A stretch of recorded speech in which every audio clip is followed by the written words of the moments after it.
Evening, everyone, and welcome. We are the Owatonna School Board. It's Monday. It's the 14th of December, 5:30. I'm going to call the meeting to order. Continue to be in our virtual format. I'll ask Eric to do the roll call for us. Okay, Mark. I'm here. Lori. Here. Jolene. Here. Tim. Here. Nikki. Here. Christina. I'm here. And I myself am here, and Daniela are Here. all present. Second, as Eric is able to turn his computer. There we go. We've got the flag in the background, and as you are all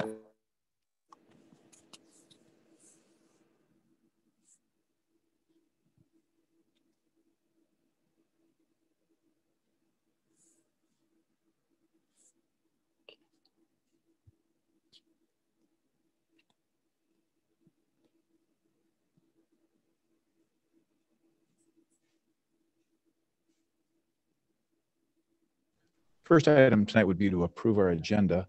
I'll make the motion that we approve the agenda as presented. Is there a second? Second. Okay. A motion and a second. Any discussion? I am looking around. I don't see anything. Once again, Eric, I'll ask you to do the roll call vote on And this, Mark. please. Lori. Lori. Aye. Jolene. Aye. Tim. Aye. Nikki.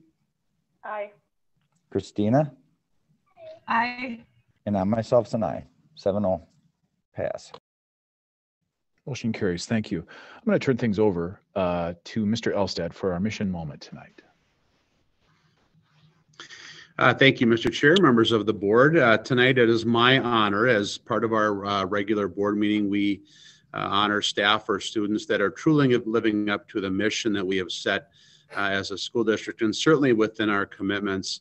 Of course, one of our commitments is safe and caring community, and I would be hard pressed to find a better group of people to honor this month. And so I'm going to share my screen here real quick just so that you can have a bit of knowledge around this. Pardon me while I toggle to a couple of slides here. I think everyone can see that now.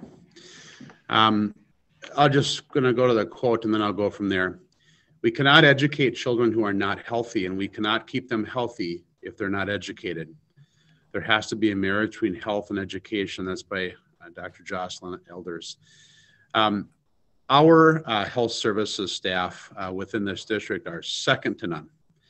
And this pandemic environment that we've been living in has put all of us to the task.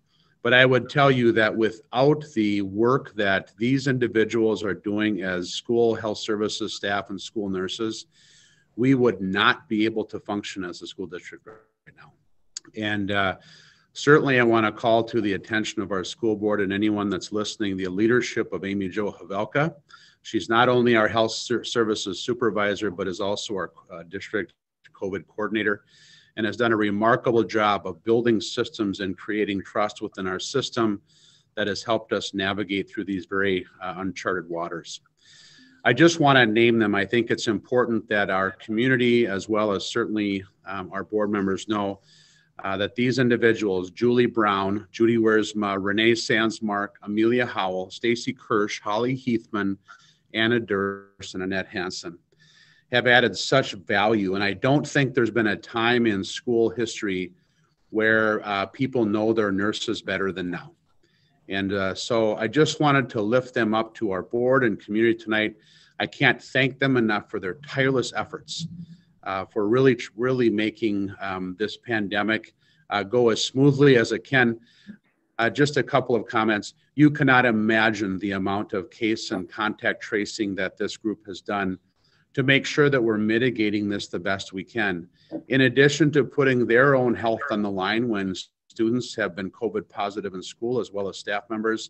And again, I know that we talk about heroes that are in the healthcare industry. These are heroes for ISD 761. Thank you for everything you've done for us and that you will continue to do to help keep our students and staff safe. So that is the mission moment tonight, and I would open it up for any questions. Amy Jo Havelka and others have joined us tonight, and I didn't ask them to say anything tonight, so I'm going to be honest and true to my word, but I see a few of you on my screen, and again, first of all, it's great to see you, because I don't get to see you very often anymore, but it's just, we're so honored and pleased that you serve in this capacity in our school district and make our school district safe. So again, I'll open it up, Mr. Chair, to members of the board for any comment or questions. Looking through my screen, I'm not sure that I see anybody that is stepping forward to say anything. Lori, did you have something to say? Yeah, just briefly. I mean, I don't want to just pile on, but you're right, Mark. I don't think we do imagine. I don't think any of us have walked in the shoes that these folks have done. So I just want to thank them publicly. And yeah, when the dust settles on this, I'd love to hear about the hours and hours and hours and some of the trials and tribulations. But for now, we'll just show our gratitude. I'll echo Lori's sentiments, and I'm humored somewhat that when all of you went through nursing school, did you ever have anything in contact tracing to do with your education? We did not, Mark. We didn't know anything. We knew nothing about close contacts, incubation periods, infectious periods, none of it. So it's all been learning, and the nurses have really stepped up to take on the task. They've been relentless in their passion for maintaining the health and safety of the students and staff in this district. On behalf of the board and on behalf of the community, you come in contact with probably 1/5 of the population in Owatonna on a daily basis, and we can't thank you enough for everything that you've done. Thank you. Mr. Elstead, that was a great choice for Mission Moment tonight. Thank you.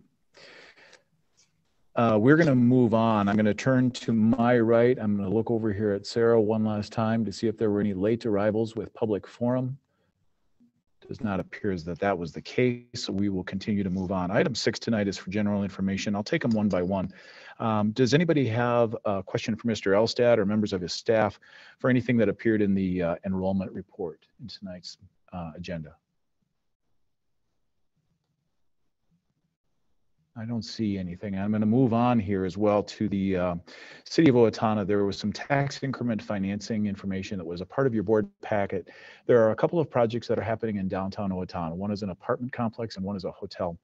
That does involve tax increment financing. It does impact us. And I just wanted to bring that to your attention that I think it's on a January 5th meeting. Thanks, Eric, for the city council meeting. And between now and then, to the extent that any of you would have any questions or you'd like to know more information before that particular informational meeting takes place, we'd be happy to try and get that information for you. I'm going to move on to board forum and kind of go around the horn. Does anybody, just generally speaking, does anybody have anything for board forum tonight?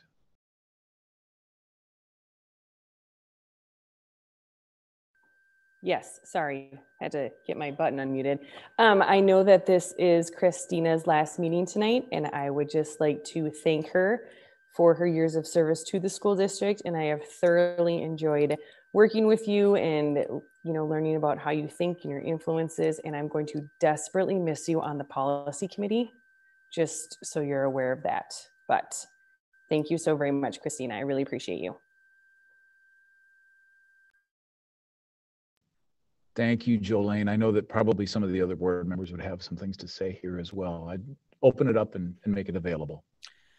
Well, I think back to our when Christina and I got on the board together 4 years ago, we drove up to school board training at the convention in a blizzard. And that was our first get to know you event. And I've enjoyed thoroughly the 4 years that we've had together on the board. It was very enjoyable having you on our end of the loop over here for the school board these last 4 years. And you'll be missed because you always brought a bright, colorful change to the boardroom.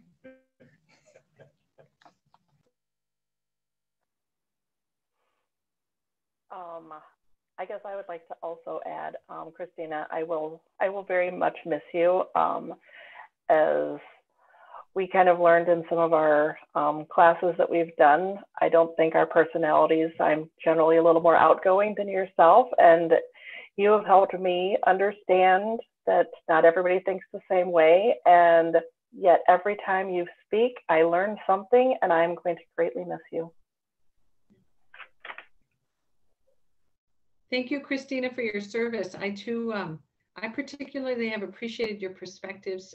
I think as part of our public library system, you know, it's such a great touch point with a lot of folks in our community. And I think our board has really benefited and our district has benefited from that insight and perspective that you brought. So thank you for that. And thank you. Christina, I also, some of the words that came to mind when I was thinking about this being your last meeting, that you're just a very thoughtful, you're very contemplative, you're a careful thinker, you're a reader, and that community perspective that you brought by sitting at the desk at the public library, and just the number of people and the number of perspectives that you were able to bring that community eye to the board level was just a very valuable part of your being a part of this school board. We all thank you. We're going to miss you. I'm going to turn things over to Mr. Elstad for a couple of thoughts here as well. Thank you, Mr. Chair. Christina, I just wanted to echo all of the things that have been said, but as a superintendent, when you're working with a school board, you have 7 people that employ you, and you have been one of those 7. You have questioned me at times, but you have also supported me at times when you needed support. I think back to some of the events that have happened in our school district in your board tenure that have been the greatest of times and sometimes the lowest of times. And you have been there through all of it with a very careful and steady and thoughtful approach as a school board member. Being a school board member, as the other 6 of folks can attest to, is not a glamorous position, but you have served this community well. You have served us through, again, some of those lowest of times, all the way to the passing of a bond referendum for a new high school.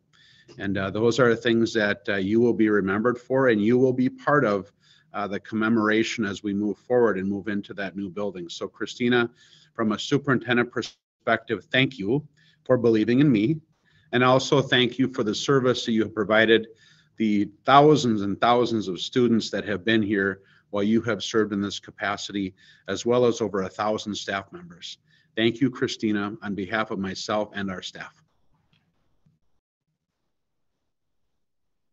Christina, with that, any y'all are thoughts gonna make me that you would cry. like to share?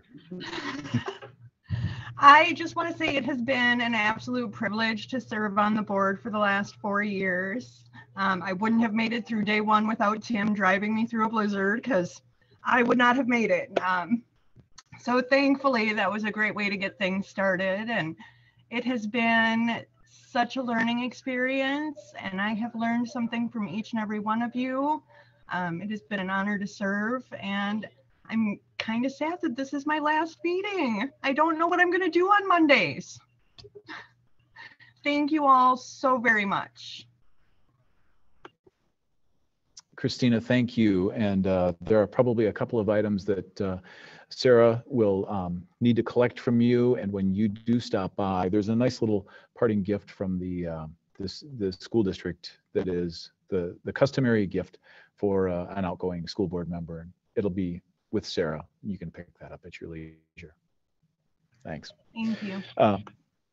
As we continue to move on, item B here is the administrative report. I'm going to turn things over to Mr. Elstad for any comments or thoughts.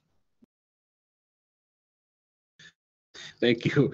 Mask and headphones gets a little bit tricky once in a while, but I'm getting the hang of it. So yes, I would like to provide you some updates. The first of which in general is I always, at least for the last, I believe about 6 months, have provided you a COVID update as to where we're at in the district as well as the county. I can tell you that I'll give you the update as of last Thursday is when the Department of Health released their latest information. And one thing I would just call to your attention that there's a 2-week lag on all of this data, because the data reported last Thursday was actually 11 up through the 28th of November. And at that time in Steele County, we had 157.32 cases per 10,000. I would quickly call you back to about 3 or 4 months ago when we were challenged at thinking that we might be close to 30 cases in Steele County, and now we're up over 150. The good news is that the latest case count coming back to us is going to dive under 100, we think, as we move forward into the next couple of weeks. We believe that, in fact, Amy Karen today in our Steele County Public Health Partnership meeting told us that we believe we have seen the worst of what could have been the Thanksgiving surge here in Steele County, and we're starting to see the cases go down. In fact, I rejoiced in my office this afternoon when I read the results of yesterday's case count. It's the first time we've been under 10 cases in Steele County in 27 days. So again, it was good news for us, and that bodes well. One of the other pieces is our COVID tracker. And as you can imagine, leading up to the time when we made a decision to move to full-time distance learning again for all students, one of our greatest concerns was the staffing rate and staff available. At some points, we were approaching over 50 staff that were out, either quarantined or isolated because of COVID-19. Since that time, we're recovering nicely, and we do see that we are our staffing, as well as our social distancing and masking mitigation, which still puts us on target for a return with students on Monday, January 11th. Which will be right after the new year. We're hopeful that that week cushion in between the new year will provide for some additional recovery from any leftover Christmas and or New Year's surges that we might see in our area. Again, on January 11th, it would be our hope to return our elementary students to our E5 students to an all in-person model. Using the mitigation strategies that we had used earlier this year, but still having all day, every day school for elementary age students. And then we would look to have our secondary students return to hybrid, meaning they're in the 2-1-2 model, so back to the group 1, group 2 situation. And then, of course, as we move forward, a couple things I want to talk about, vaccinations. So I don't know if any of you yesterday were almost moved to tears seeing the semis roll out of the Pfizer plant in Michigan. That was quite momentous for me anyway. But today those shipments came in, and so Tier 1A will start receiving their vaccinations, and that includes various healthcare workers, including those that work in long-term healthcare facilities and their residents, getting the vaccines to the people that are most in need right now, that are on the front lines in the healthcare industry. It has been determined that educators are falling into Tier 1B, which puts us kind of as the next in line to receive vaccinations. And again, it will be totally voluntary vaccination for our staff. Tier 1B includes all educators and any related staff, as well as child care providers. So when speaking with Amy Karen today about an idea as to when that vaccination might start, we were told those could start anywhere from late February into early March.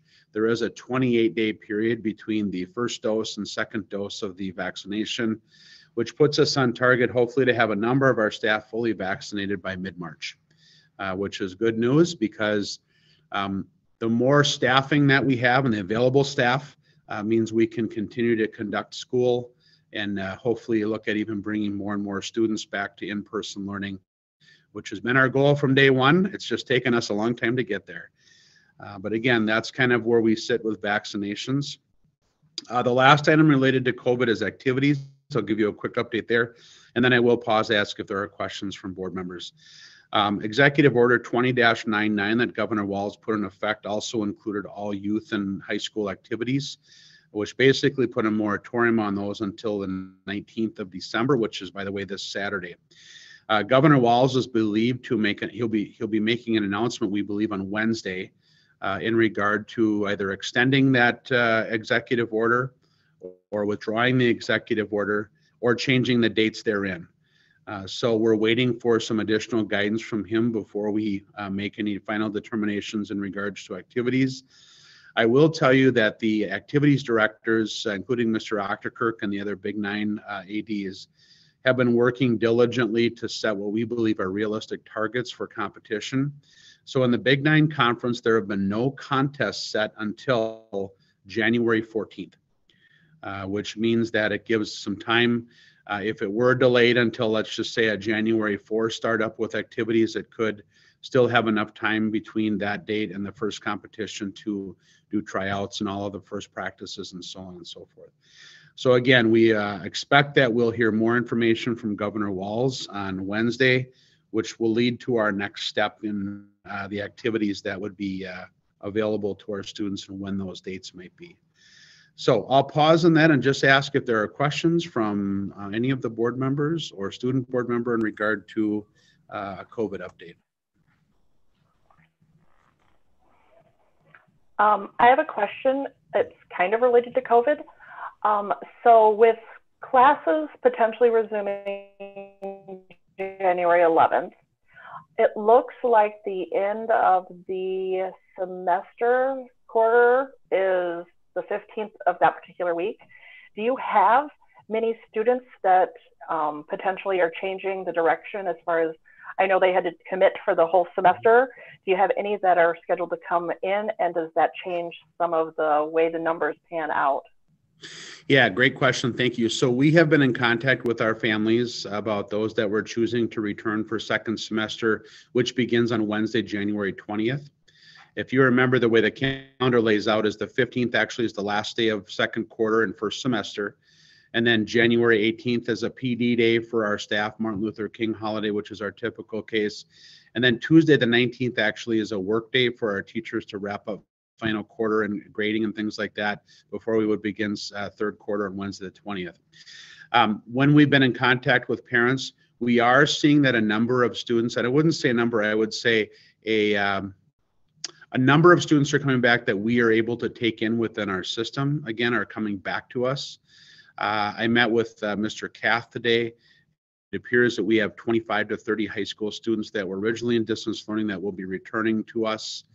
And the same sentiment is true amongst our elementary buildings. There are families still choosing to engage in distance learning for the remainder of the year, but we are starting to see families migrate back to the work that we're doing in bringing our students back in person. Probably a number of factors, including just family choice involved with that.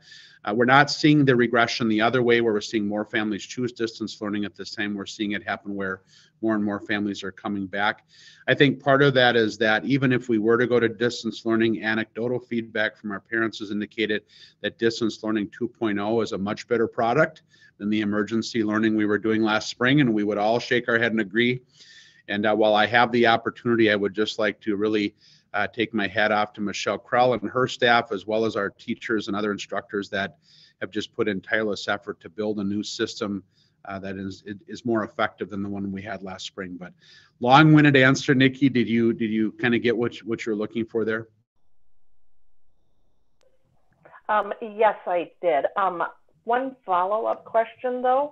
So I know at a certain point, the discussion was if the cases were above 50 or something, that the way the spacing, the number of kids per class, the 6 feet, all of that, with the number of elementary students coming back, will they still be able to remain in class if the numbers exceed like they did before?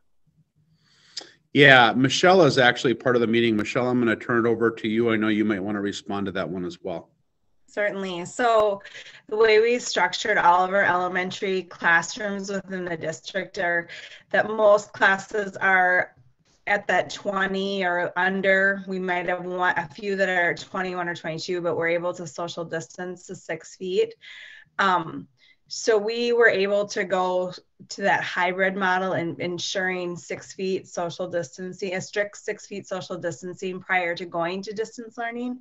So we know that's possible. So we're actually only taking about probably around 20 or 21 students back into our regular classrooms from distance learning. So we did do a distance learning survey, contacted those families, and so we have about, as Mr. Elson said, about 20 students that are coming back to us. And then we have, I think, 2 or 3 that are going to end up going to distance learning because of a choice. But it really, you know, we were concerned on how this, and we're pleasantly pleased that we were able to absorb those students into mostly their own classrooms. We only have a couple that were displaced into, I think, 1 or 2 students that had to go to a different school other than their home school. So we're pleased at how that actually turned out for us.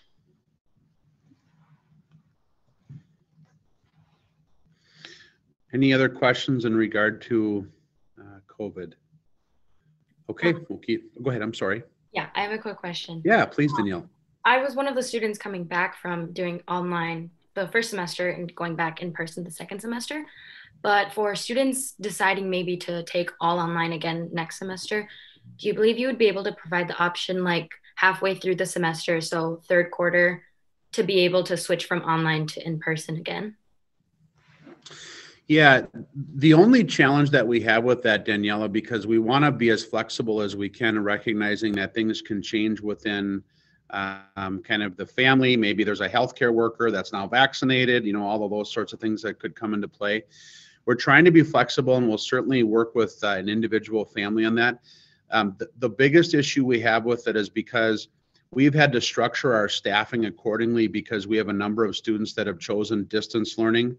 And so we have teachers that have been dedicated for distance learning, but we also then, if they start to come back in person, class sizes could be impacted because we had to manipulate and maneuver some of those classes and move them around to accommodate to make social distancing possible at our middle school and our high school. And so we're certainly willing to talk with families that want to make sort of a mid-semester switch. But again, it'll be dependent upon where we can move them. The one thing that is somewhat challenging is that it would feel like in some cases we may have to look at actually moving to a different class. So if you were taking biology, general biology as a sophomore, you may not, if you were planning on coming back, we may not be able to accommodate moving you into the exact section that you were in. We might have to move you into another section of general bio to make that work. So there are some moving parts. So the big message here is we're willing to work with families, but we also know that there are some factors that need to be considered because it isn't just kind of a flip of the switch. We have to work through some scheduling things to maybe accommodate that. Thank you. Mm-hmm. If there aren't any other questions there, I will move forward. I got 2 other items to mention here. Upcoming for you on coming up on the 14th, 21st, and 28th of January, excuse me, our MSBA Leadership Conference sessions. And those sessions are typically morning. So the first session runs from 8:30 to noon, second session 9 to 12, and then the 28th is from 8 to noon. And again, those are free to you as members of the Minnesota School Board Association this year. There's no other conference fee associated with that. They're scheduled differently, so you don't have to be at all 3 of them. You can pick and choose the sessions you want to be part of. If you are interested in doing that, which I would encourage all board members to do, the website is the best spot for you to gather that information as well as to register for those. And if you have any other questions, certainly you can contact myself or Sarah, and we can help you get registered for any of those events or part of those leadership conferences you'd like to be in. Next item in regard to school board is that Nikki Giesecke, one of our very own, is a candidate that is running for one of the open positions that will be elected, I think, as we get closer to right after the leadership conference. And so pay attention to that, and then we'll provide more updates as we get closer as to how you can be aware of where to go vote for that. And then the last item would be, is I just wanted to lift up to you that last week it was announced that both Connor Ginsky and Ava Hess were honored with the Excel Award, which is offered by the State High School League. Very big honor for those students. And again, I just want to make sure that we mention that during administrative report tonight. So that's all I have. I'll take any questions that anyone might have. Thank you. Hearing none. Danielle, you can unmute yourself one more time.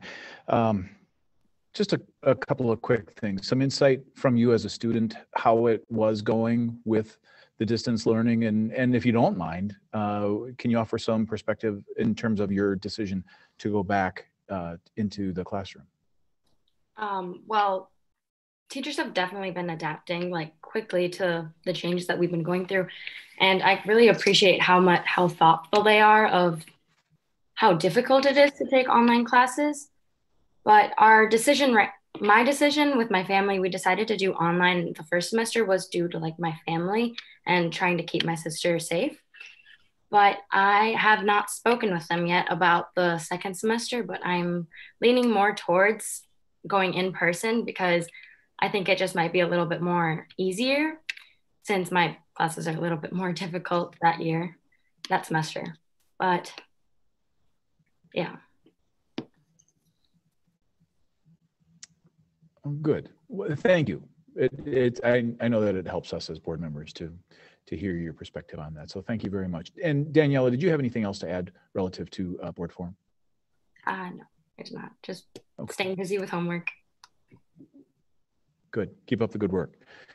Amanda, I know that we are at a point where we need to do the truth in taxation. I'm going to take one more very quick item here. Next up on our agenda is the consent agenda, which is the approval of our minutes from the November 23rd meeting, as well as disbursement and personnel reports. Does anybody have any particular reason that we would need to pull any of these items out? And I don't see anything. So with that, I will then make the motion that we approve the consent agenda as presented. Is there a second? Second. Jolene gave us the second. We have a motion and a second. Eric, I'm going to turn things over to you for a quick roll call vote. Certainly. Mark? Aye. Lori? Aye. Jolene? Aye. Tim? Aye. Nikki? Aye. Christina? Aye. And I myself, aye. 7-0 pass. That motion carries. Thank you very much. I'm going to turn things over to Mr. Elstead. We only missed it by a minute. It's 6:01.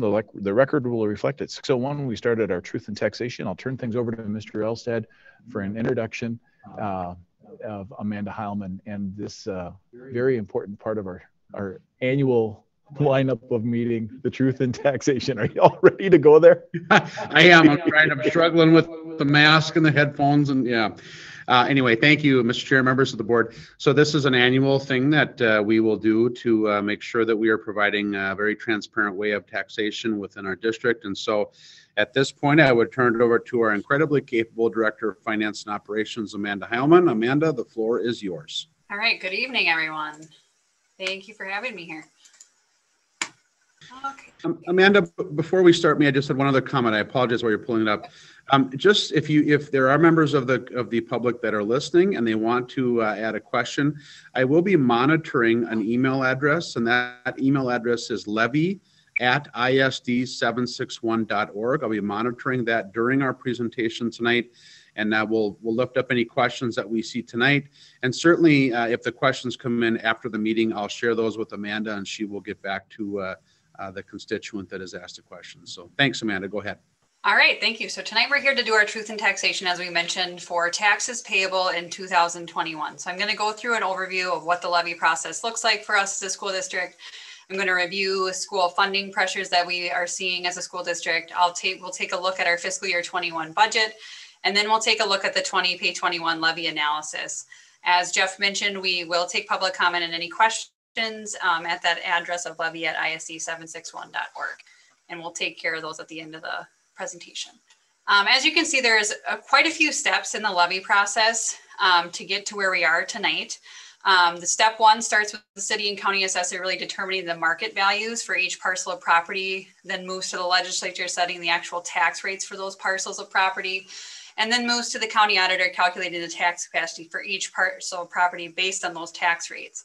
And then for the school district, really, it starts with the legislature setting the formulas for the school district levy limits. So the legislature really sets the maximum amounts of taxes that a school district can levy in every category that we have. And then the Minnesota Department of Ed takes those maximum levy amounts and calculates for each school district their levy, which is about a 40-page document with all sorts of formulas, and it's a very long document and has everything detailed out for every school district in the state. And then obviously in September, we come with a proposed levy, and we already had approved that in September. And now we're here tonight to do our public truth and taxation meeting and then to adopt the final levy.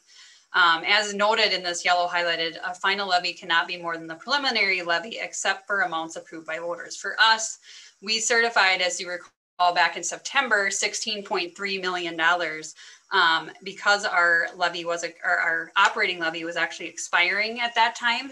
And as you know, we passed, the voters approved a renewal of our current levy. And so that has now been added back on to the levy that you will be certifying tonight.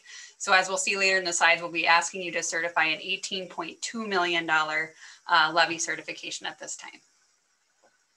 The levy cycle actually is quite long. For an entire levy cycle, it's usually about a 2.5-year period from start to finish. So we take a look at this levy cycle. So in January to May of 2020, there was a legislative session. After that session was over, the school district, we input everything that we can into the levy system.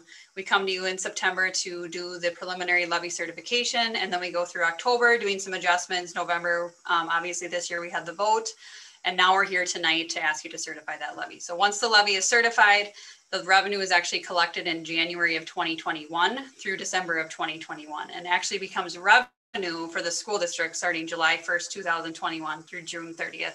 Of 2022. So as you can see, really the levy cycle doesn't end for us for this specific levy we're talking about tonight until June 30th, 2022. So as we take a look at funding education in Minnesota, the Minnesota Constitution says that the legislature is the body that shall make such provisions by taxation or otherwise to provide us with a thorough and efficient system of public schools. So as a result of this, school funding is very highly regulated. And with this, we can see that the state, obviously, as I mentioned before, they set the formulas that determines our revenue as a school district. So most revenue from the state is based on a per pupil amount. They also set the tax policies for local schools, and they also set those maximum authorized property tax limits, as I mentioned earlier as well.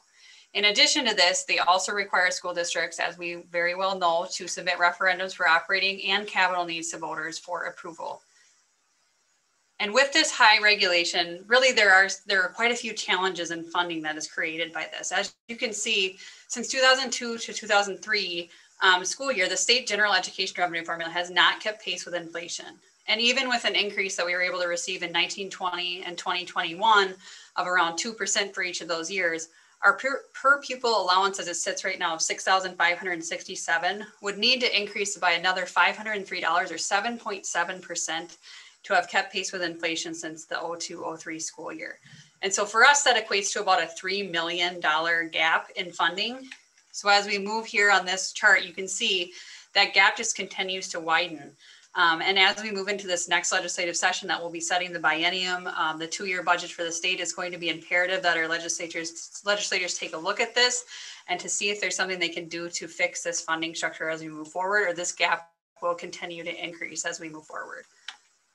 The other piece that we face as a school district is really the underfunding of special education services by both the state and federal government. As you can see here at the latest report that we have from MDE, our special education programs are underfunded by 40% by the state and federal government. So that equates to a shortfall of about $5,700 per student.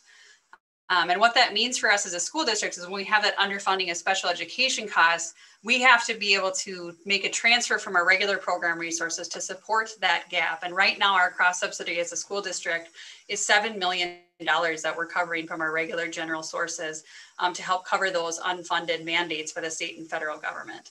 So really the only options for school districts to combat these funding gaps are really to continue to cut their regular program budgets, which we know we have done as a school district. We cut $500,000 in the 1920 school year, we cut $2 million for the 2021 school year, and we are going to be looking at additional cuts as we move forward to the 21-22 school year as well to help balance our budgets as we move forward.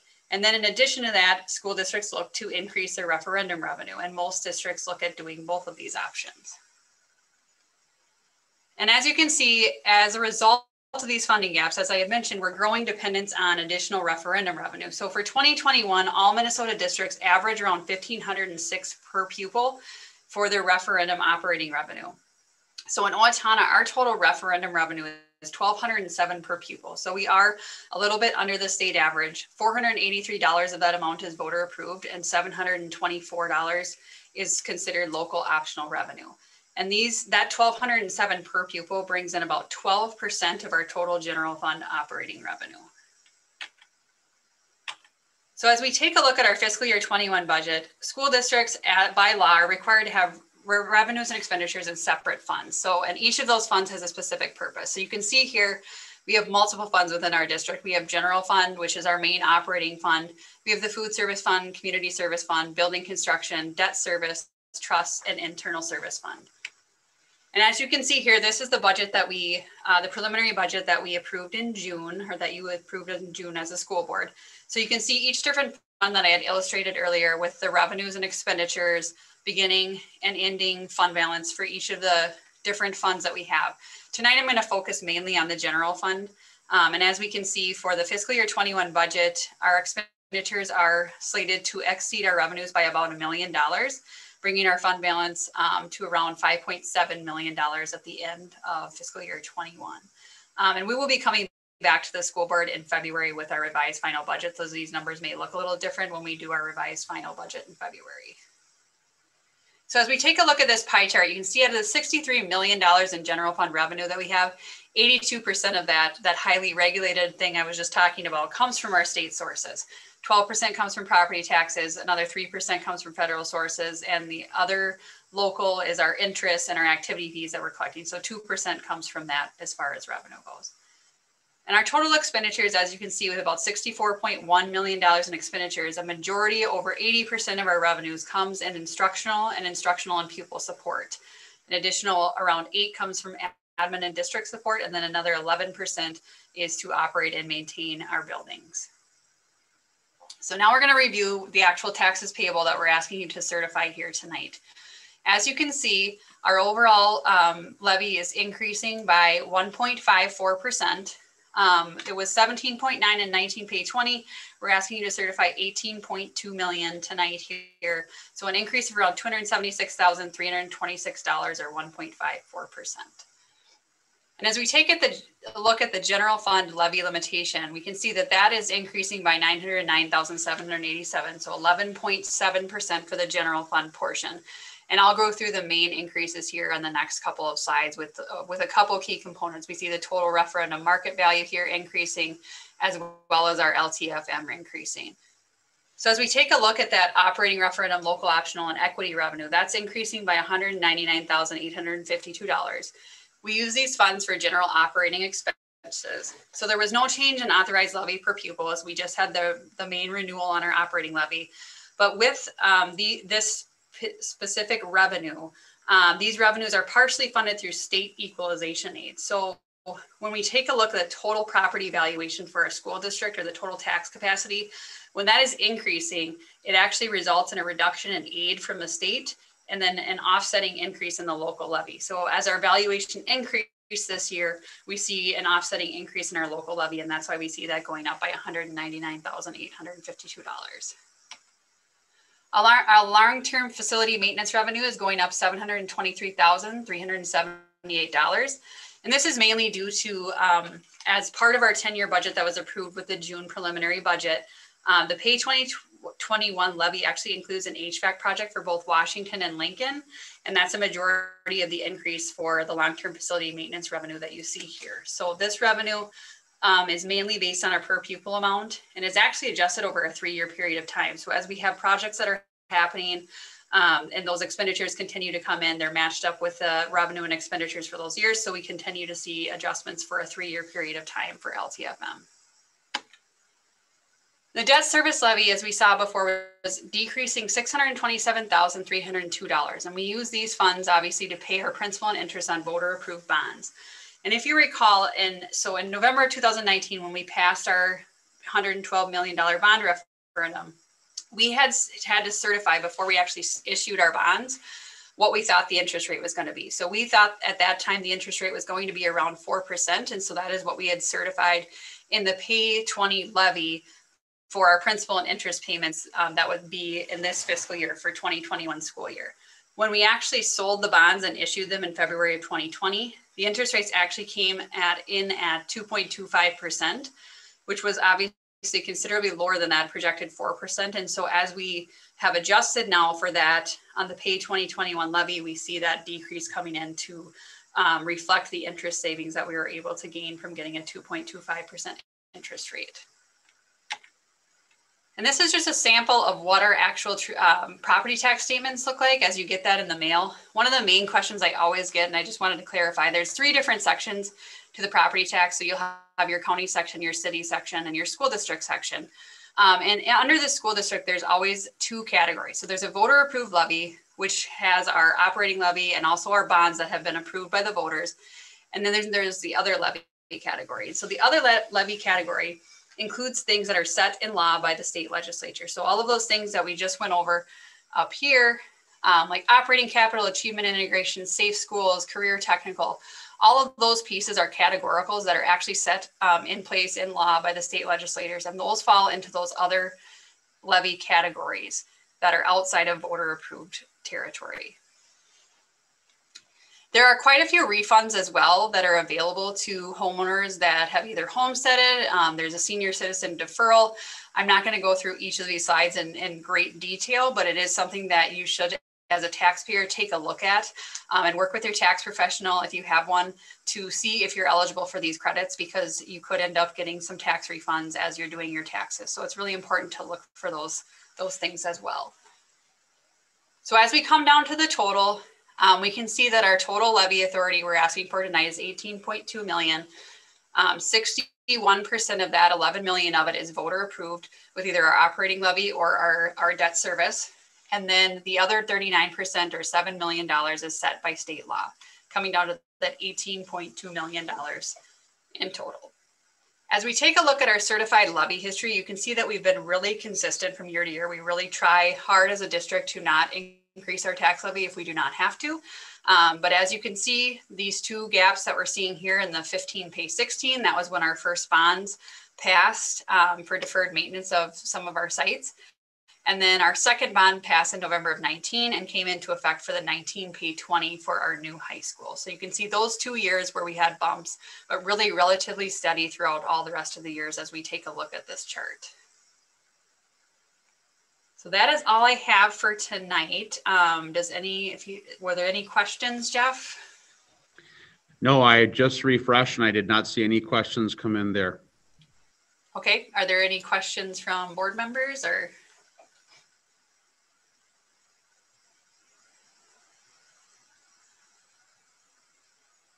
All right, thank you.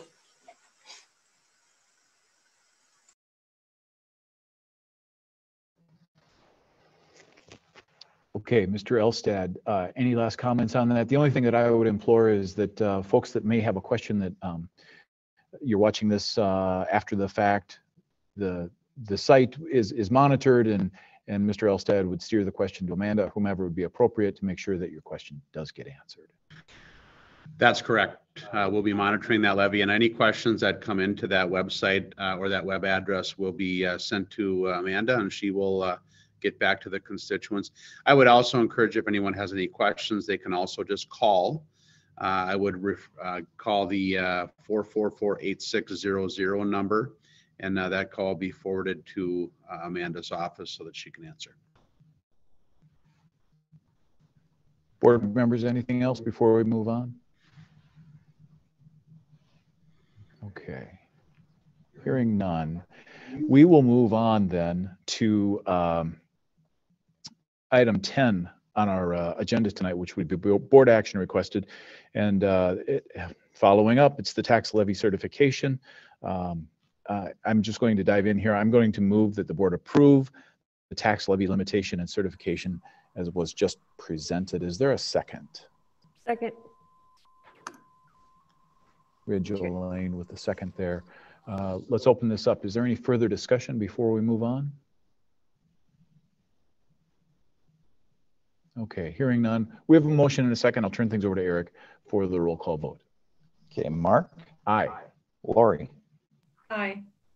Jolene? Aye. Tim? Aye. Nikki? Aye. Christina? Aye. And I myself, an aye. 7-0 pass. That motion carries. Thank you, folks. Next item on the agenda would be gifts to the district. I'm going to turn things over one more time to Mr. Elstad for gifts to the district. Thank you. So we have 2 gifts to the district coming in from, again, our very philanthropic community here, and I was just going to toggle to them. There are the two gifts coming in. One of them is $100 from Dan Gorman to the ALC. The other gift is rather large from Lawrence Ruling. It is a gift for the new high school of $10,000. Again, these are very giving people, and I appreciate them. And these are the two gifts that I would offer up for your consideration of acceptance this evening.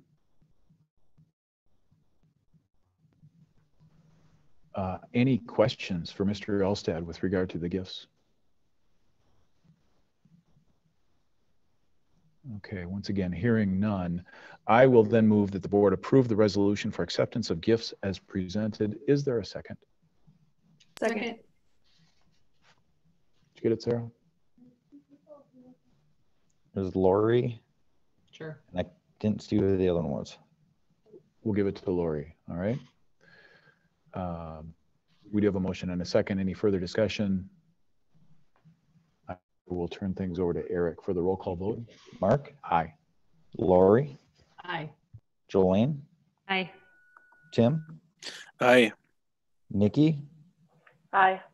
Christina? Aye. And I myself an aye. 7-0 pass.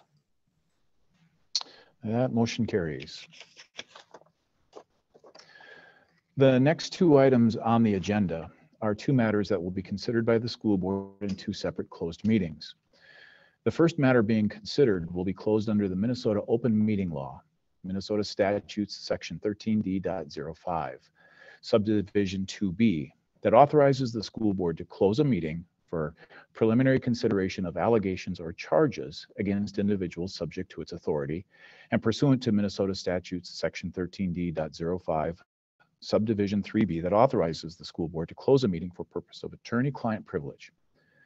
The school board needs to close the meeting to discuss matters related to at least 3 individuals subject to its authority and potentially to meet with its attorney in a confidential setting to obtain advice regarding potential imminent legal action related to the school district's allegations and defenses related to these individuals. The second matter being considered also will be closed under the Minnesota Open Meeting Law, Minnesota Statute Section 13D.05, Subdivision 2B, that authorizes the school board to close a meeting for preliminary consideration of allegations or charges against an individual subject to its authority. The school board needs to close the meeting to discuss matters related to another individual subject to its authority other than the individuals who are the subject to the first meeting that will be closed. At this time, I'll ask Eric to introduce a motion. I move that we adjourn into two separate closed sessions on the statutory grounds just cited. Second. Did you get that, Sarah? It was Lori. Lori second. Lori made the second. Okay, so we have a motion and a second. Any questions or further conversation before we close? Roll call. Okay. Mark. Yep. I got a roll call to close. Yep. We have all right. Mark. Aye. Lori. Aye. Jolene. Aye. Tim. Aye. Nikki. Aye. Christina. Aye. And I myself an aye. So we will end the open session. Motion. Okay. With that, the open meeting is now closed, and those that are watching online are fully welcome to stay online and continue to watch the live stream remotely. When that closed sessions have concluded, school board members will resume their access to the live stream, and we will continue then the open meeting. So with that, I am going to pause for a moment so I can open up the closed meeting. All members have to leave the other meeting. Yes, all board members will leave. All board members got to leave the Zoom meeting. Do you want to do that instruction?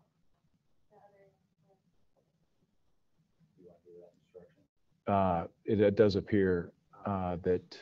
Can you pull down the slide for just a second? It appears to me that the school board members have. Okay, so Nikki, you'll close out of the Zoom meeting now, and then you'll re-enter it after we get done with our closed meetings. And Daniela, you can certainly stay on if you would like. So I'm going to leave.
Let me count.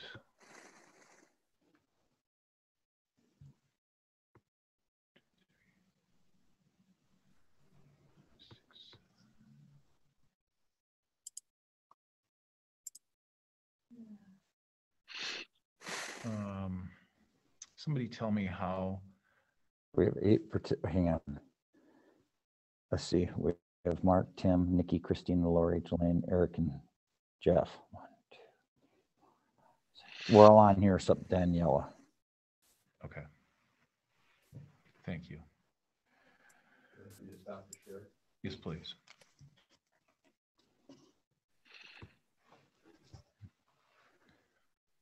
Okay. I don't believe I'm muted. I think you guys can hear me. So it is. I make a motion to go back into the open session. All right. Second. We have a motion and a second to return to the open regular meeting. Eric, I'll have you do a roll call vote. Yep. Mark, Lori, Aye. Jelaine, Aye. Tim, Aye. Nikki, Aye. Christina, Aye. and I myself's an aye. So 7 will pass the restart. Okay, that motion carries. Okay, the next item on the agenda is consideration of a personnel action. All of the school board members have had an opportunity to read and consider a resolution.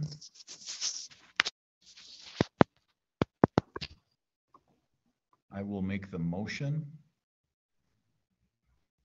that the board approve a resolution for the termination of a school district employee. Is there a second? Second. Jolene.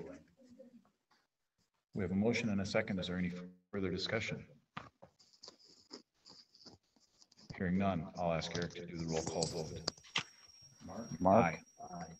Lori, Aye. Jolene, Aye. Tim, Aye.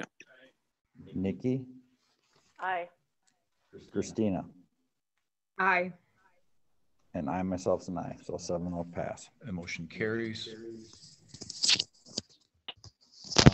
That resolution has now passed.